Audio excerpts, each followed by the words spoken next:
Neno hili si hivyo. Mambo ni matatu. Ladies and gentlemen, good evening and welcome back to our channel once again. Rigathi Gachagua has made it very, very clear today during his address to the nation that the opposition is not in any hurry to name their presidential candidate. Just the other day, Stephen Kalonzo Musyoka also made it very, very clear that the united opposition will name their candidate in the first quarter of 2026. The first quarter of 2026 is March. We are in February. And Rigathi Gachagua is insisting they are not in a hurry. Ladies and gentlemen, will the opposition manage to front a single candidate? I want you guys to listen to Rigathi Gachagua. We are committed to have one single presidential candidate to face William Ruto. We want to ask patience from the people of Kenya. Coalition building is a delicate affair, but the people of Kenya have been very clear to us that they want one candidate to face William Ruto, and we want to give them that commitment. On my part, I want to give that commitment. And when I listen to my sister Mother Karua and my other brothers in the alternative government, they are all committed that we shall have one single presidential candidate to face William Ruto. What I want to ask is patience, and there is no hurry. Mwai Kibaki, the third president of the Republic of Kenya, was named as the opposition flag bearer on the 14th of October 2022, when the election was on 27th December the same year. 2 months, 13 days apart. There's no hurry. We can take our sweet time. If you ask me, we should not be in a hurry. Anything from March, April next year is good enough. That's Rigathi Gachagua. And just the other day, Stephen Kalonzo Musyoka made it very, very clear that they will name their presidential candidate in March. As a matter of fact, it was not the first time Kalonzo Musyoka was making that statement. His allies have also insisted that they will have to name their presidential candidate by March. I make this commitment to you. By the first quarter of 2026, the name of a presidential candidate will be made known to Kenyans. I think it's only fair that we work in that direction. And I want to say that I personally do everything possible to hold our team together. Ladies and gentlemen, in this video, I want us to analyze why Rigathi Gachagua insisted that they are not in a hurry to name their presidential candidate, despite the fact that just last week, Stephen Kalonzo Musyoka made it very clear that that particular candidate will be unveiled in March. Before I do that, allow me to ask you some 2 or 3 questions. And please, if you can, answer those questions. The first question I want to ask you is, who do you think should fly the opposition flag in 2027? Who do you think among them can defeat Ruto? Do you think Kalonzo can defeat Ruto? Do you think Matiang'i can defeat Ruto? Do you think Rigathi himself? Let me read in the comment section the person you think they should be able to nominate to defeat Ruto. The second question I want to ask you, when do you think the opposition should unveil their candidate?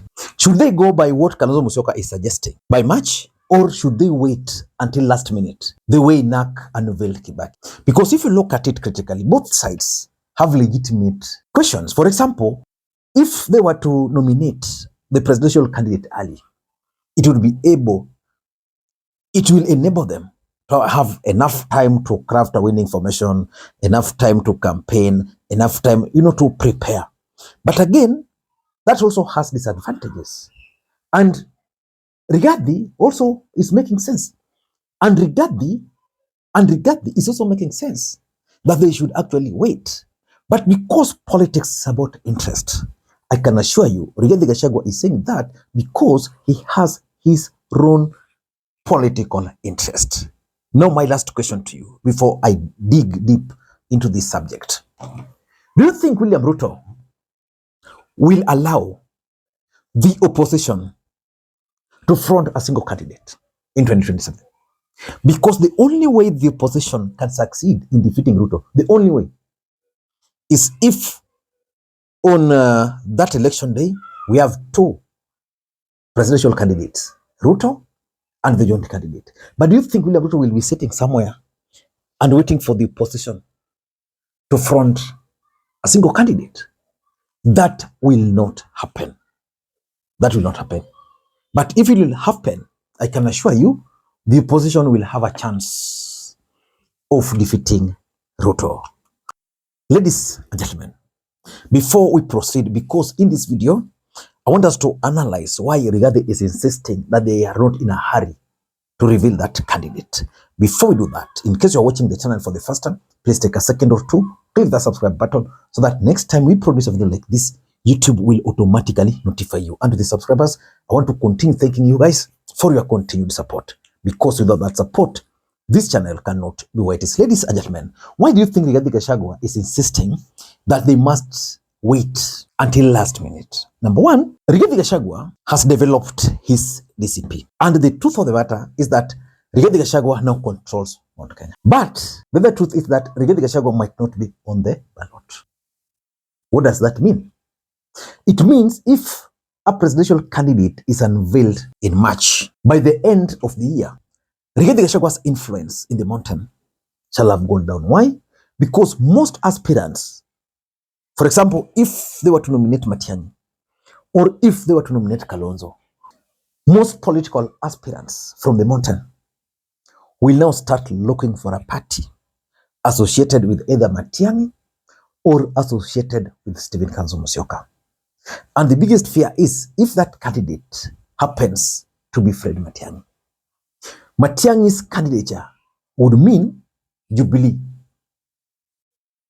In a situation where Matiang'i is a presidential candidate and Rigathi is not, and we have Jubilee in Mount Kenya, Jubilee party will have an edge.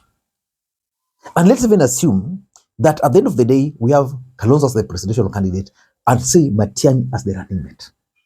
At the end of the day, still, and this one I cannot tell you for sure, the mountain will tilt in favor of Matiang'i or Kalonzo. That is his biggest fear. He's likely to experience mass defection from his party.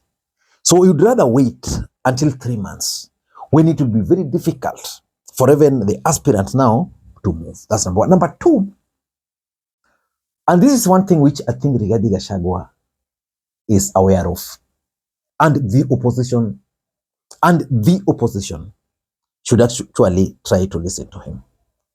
Ruto is a very dangerous opponent.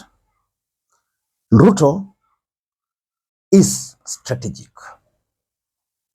Once they name that their candidate, what Ruto will do, he will simply craft a strategy on how to defeat that candidate. If that candidate is Kalonzo, I can tell you the kind of whips Kalonzo will receive from Ruto between March this year, if that candidate is named early, between March this year up to 2027, he will not survive. I mean, if that candidate is going to be Kalonzo. And because Rigathi worked with Ruto as his running mate, which means they worked very closely, there is something he knows about Ruto and his abilities, which most of these guys don't understand. And for me, his biggest fear is if they name the candidate early, Ruto will defeat them. One of Rigathi Gachagua's prayer is simple. He just wants Ruto to be defeated. And number three, Rigathi Gachagua also believes that the only way to survive William Ruto's wrath is if the opposition will be able to nominate a single candidate, but without a fallout. If they name that candidate 3 months to election, it will be very difficult, very, very difficult for the rest to bolt out. Remember what happened to Kalonzo with Raila? By the time he was planning to bolt out, it was already late. Even Pa of Amason Kingi in coastal region would have performed better. But they moved out late. So some of the aspirants decided, you are not going to UDA. You are remaining, because it was late for them. That's exactly what Rigathi is trying to advise these guys. And lastly, I think Rigathi Gachagua is also being true to himself. He's a typical politician. And any typical politician is always guided by one main factor, their personal interest. Rigathi Gachagua believes that his ruling, the ruling over the impeachment, whether he can run or not, will be made probably not before March. Maybe next year early or towards that. So he's still waiting. Because if the courts will clear him to run, I can assure you Rigathi Gachagua will be on the ballot. But if he will not be cleared to run, then he will have to figure out who amongst these guys is going to support. Ladies and gentlemen, personally, I don't know what these guys should do, but in my previous video, I had advised them that the best thing they can do is to name that presidential candidate early enough. For those who would want to watch that video again, I'm going to pin the link to that video in the comment, and I'm also going to put it up there for those who've watched it up to this stage so that you can watch it. I think I did it immediately after the last general election.